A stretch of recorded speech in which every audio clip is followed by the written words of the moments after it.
Emotions are a part of a human's everyday life. Whether it's love, hate, happy, sad, or angry, humans need emotions.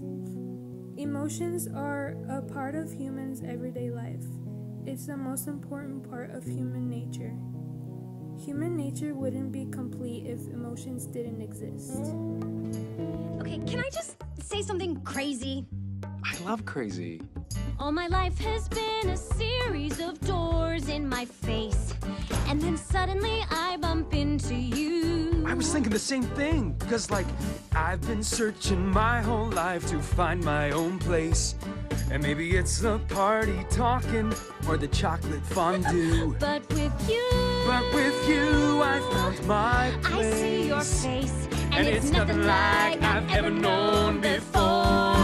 Love is an open